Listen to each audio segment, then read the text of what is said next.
Imagina um universo que é governado por leis cósmicas, assim, implacáveis. Onde alcançar o objetivo supremo exige milhões de vidas de sofrimento indescritível e sacrifícios brutais. É um sistema com regras de ferro, né? Exato, regras de ferro puras. Agora imagina uma menina de 8 anos de idade entrando numa sala cheia dos maiores mestres e divindades desse universo. A elite espiritual ali, né? Isso, e no tempo que leva para entregar um presente nas mãos de alguém, ela estilhaça completamente todas essas regras seculares. É uma imagem muito poderosa. Demais. E essa é a nossa missão na exploração de hoje. Nós vamos analisar um trecho fascinante do Sutra de Lótus, na tradução do Burton Watson, que ilustra o impacto sísmico da chegada dessa própria escritura ao mundo. E o texto não tenta operar por meio de teorias filosóficas áridas para provar o seu valor, sabe? Sim. Com certeza. Histórias reescrevem as expectativas da nossa mente muito melhor do que a lógica pura. Com certeza.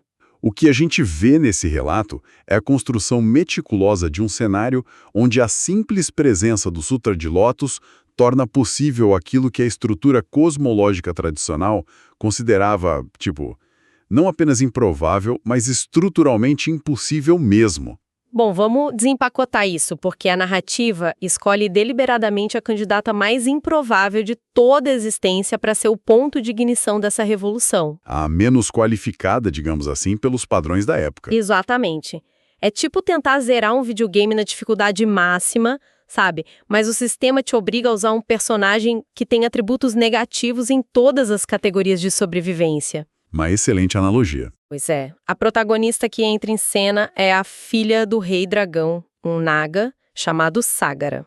E ela acabou de completar 8 anos de idade. Isso. Ela entra na arena com 3 strikes colossais contra ela. Ela é uma naga, ela é mulher e é uma criança.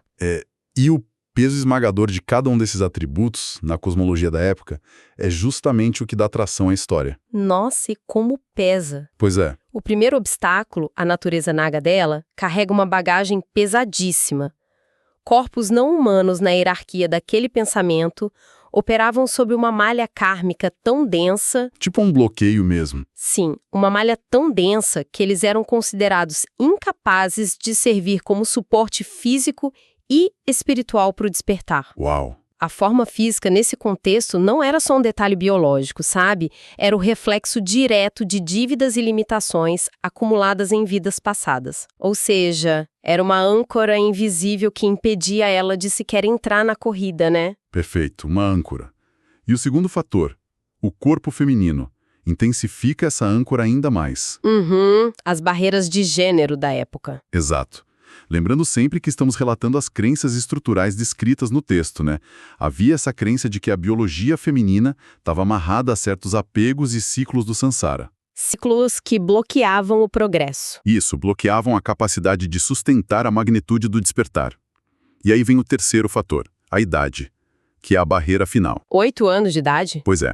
Uma mente infantil teoricamente carece da sofisticação cognitiva necessária para aprender a realidade absoluta. E além disso, ela não teve tempo, né? Exatamente, não teve tempo cronológico de vida para realizar aquelas práticas rigorosas todas. O que significa que o banco de horas de mérito espiritual dela tá, virtualmente vazio. Literalmente vazio. Então, com a biologia, a espécie e o tempo atuando como parede de concreto ao redor dela, a expectativa natural, para quem lê, é que ela fosse só uma figurante na história desses seres majestosos. Uma mera coadjuvante.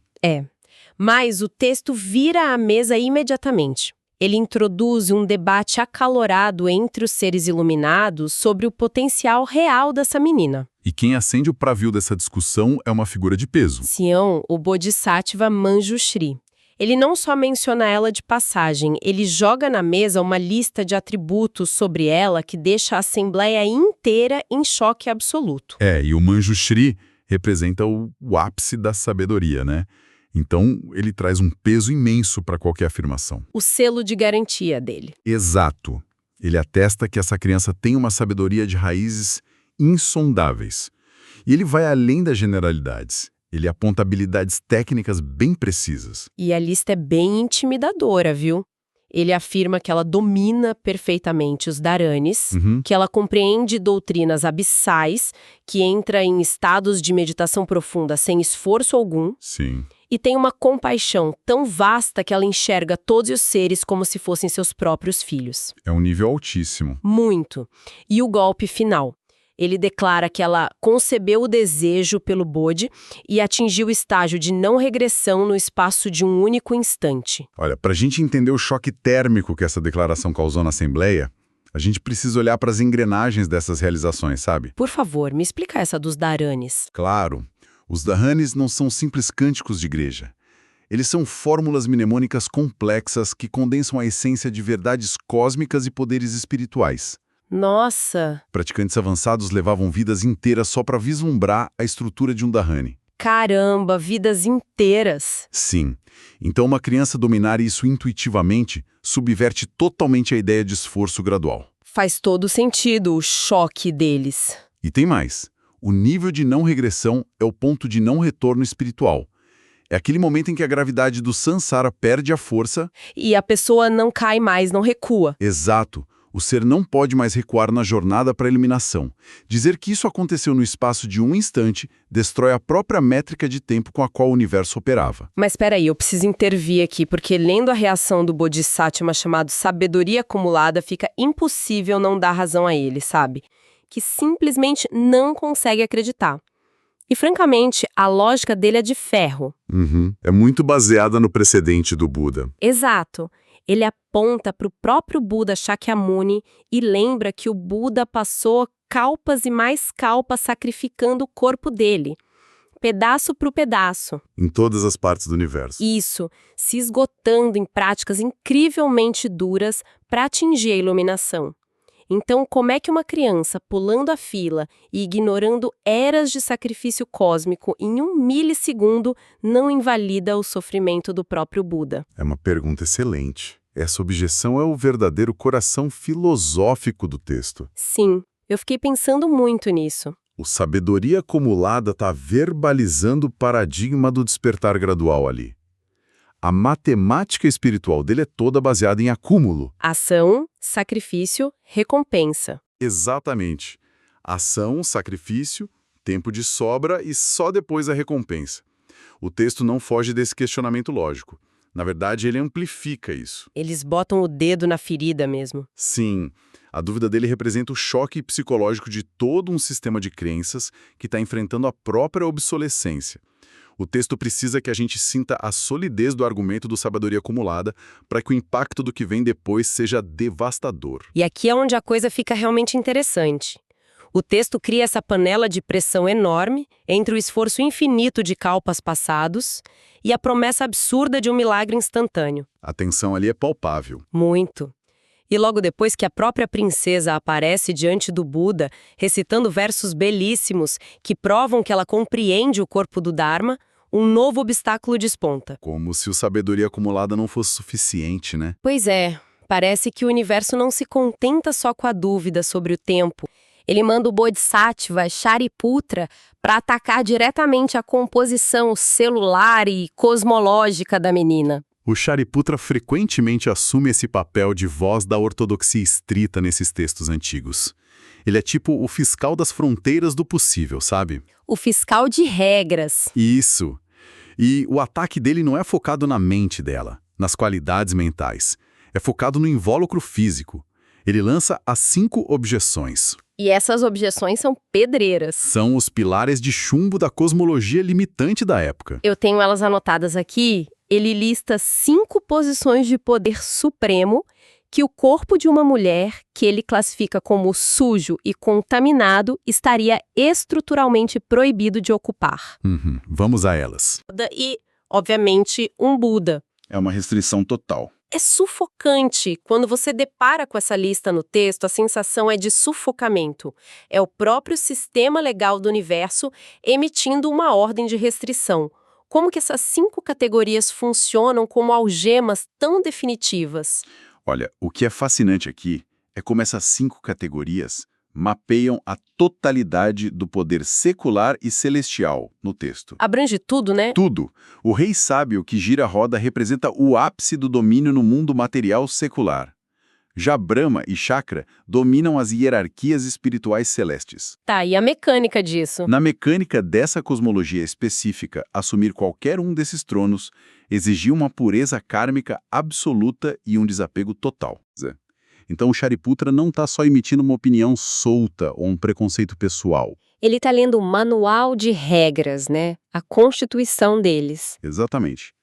Ele está lendo a constituição vigente daquele universo. Ele está afirmando que as leis da física espiritual simplesmente impedem a ascensão dela. Nossa, é uma barreira verbal enraizada na fundação da realidade deles.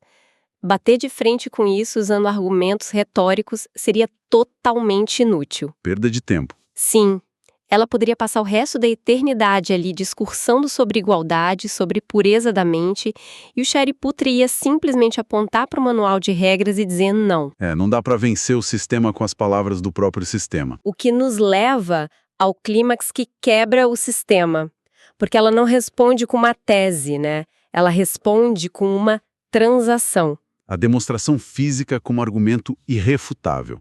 A precisão do método que ela escolhe ali é de uma sofisticação extraordinária, sério. É aquele momento de soltar o microfone. A princesa tem nas mãos uma joia preciosa.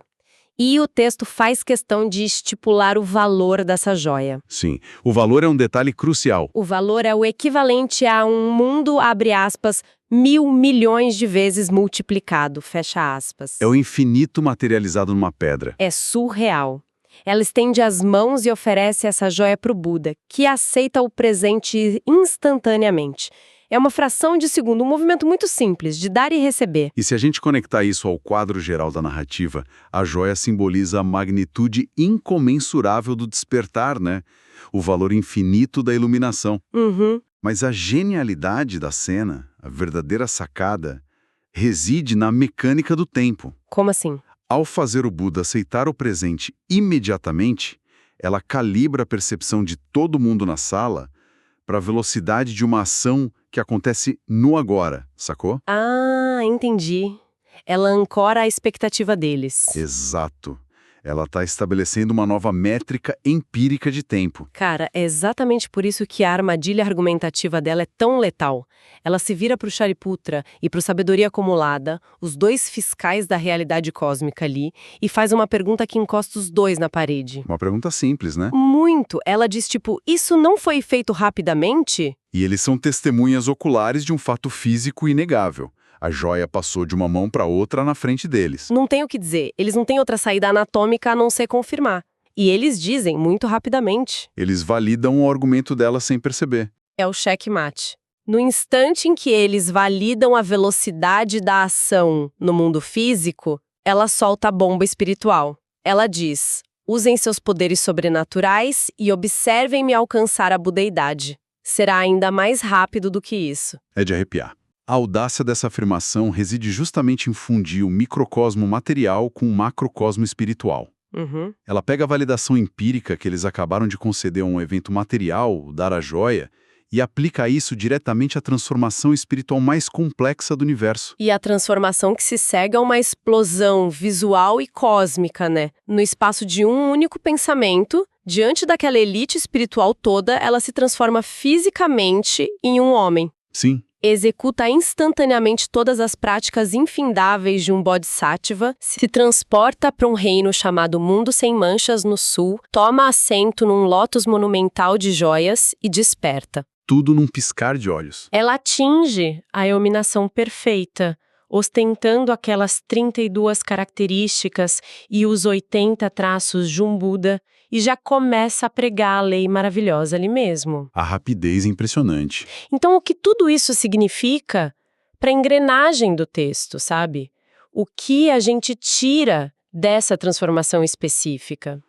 Isso levanta uma questão importante sobre aquela etapa intermediária ali do processo, que é a transformação dela num homem. Sim, muita gente pode achar estranho. Numa leitura superficial nossa de hoje, isso pode parecer uma concessão às regras do Shariputra. Tipo, ela teve que virar homem, Pois é, parece que o Shariputra venceu essa parte. mas a engenharia do texto aponta para um propósito muito mais subversivo. Ao assumir a forma masculina e manifestar as 32 características exigidas, ela está preenchendo o checklist visual e técnico de um Buda daquele universo. Ah, entendi. Ela não destrói a forma final da iluminação, sabe? Ela hackeia a estrada que leva até ela. Nossa, ela cumpre o requisito estético só pra esfregar na cara deles que a barreira do tempo era uma farsa. Exatamente isso. O alvo real dela não era redefinir a biologia de um Buda. O alvo era aniquilar a ditadura dos kalpas incomensuráveis. O tempo era o verdadeiro inimigo do texto. Isso. O paradigma ortodoxo dizia o seguinte: para ter este corpo e este nível de iluminação, você precisa de trilhões de anos de dor. Uhum. O Sutra de Lótus, personificado nessa ação dela, responde de outro jeito. Ele diz que a iluminação plena está disponível no epicentro deste exato segundo, independente de onde você começou. A velocidade da transformação é a força que estilhaça a roda do tempo. Perfeito. A roda do tempo quebrou ali. E uma implosão de paradigma dessa magnitude não acontece num vácuo de jeito nenhum. O texto descreve os danos estruturais que isso causa no tecido da realidade deles. O universo reage, né? Muito. O mundo sem manchas reage a essa anomalia tremendo de 6 maneiras diferentes, o que é a assinatura clássica daquela cosmologia reconhecendo um evento de proporções sísmicas. É o universo atestando o milagre. E enquanto isso, no mundo Sayá, que é o nosso plano de existência, o caos é de pura euforia. Bodhisattvas, divindades, seres celestiais e humanos prestam reverência de longe. Todo mundo comemora. Sim, 3.000 seres concebem o desejo pelo despertar e garantem o seu futuro ali na hora. Mas olha, de todas as descrições de tremores planetários e reações massivas, o que sela a verdadeira gravidade do texto é a reação dos antagonistas. Com certeza. A resposta do Sabedoria Acumulada e do Shariputra é descrita com uma contenção brilhante pelo texto. Eles ficam sem palavras. Diante do desmoronamento completo de tudo que eles acreditavam ser inquestionável sobre o tempo, o esforço e a matéria. Não sobrou nada, né? Não há espaço para tréplicas. O texto relata simplesmente que eles silenciosamente acreditaram e aceitaram essas coisas. Eles engoliram a seco. A ortodoxia inteira encolhe e se rende perante a evidência empírica de um caminho mais rápido, que é trazido pelo Sutra. O silêncio deles é basicamente o atestado de óbito do velho mundo. Nossa, seu silêncio estrondoso da velha guarda. É de arrepiar. É muito poético. Muito. E para a gente finalizar e mergulhar numa reflexão com quem acompanha a nossa análise hoje, a gente acabou de ver um registro antigo desenhar meticulosamente uma prisão cósmica, né? Sim. Usam as correntes morais e temporais mais pesadas que a mente daquela época poderia conceber apenas para mostrar uma criança de 8 anos desintegrando essa prisão no tempo que leva para entregar um presente. É uma lição fantástica sobre limites. Exato. Essa narrativa empurra a gente contra a parede da nossa própria realidade atual. Diante disso tudo fica a provocação essencial. Quais das regras absolutas, inquestionáveis e limitantes que a gente aceita hoje como os limites intransponíveis da nossa própria natureza e do nosso potencial? Que parecem de pedra para nós? Isso, quais dessas regras não passam de castelos de cartas construídos por velhas cosmologias e sistemas velhos? Regras que, de repente, talvez precisem apenas da joia certa, do conhecimento certo, para serem varridas numa fração de segundo. Fica aí o questionamento. Deixamos essa para quem está ouvindo pensar. Até a próxima exploração, pessoal.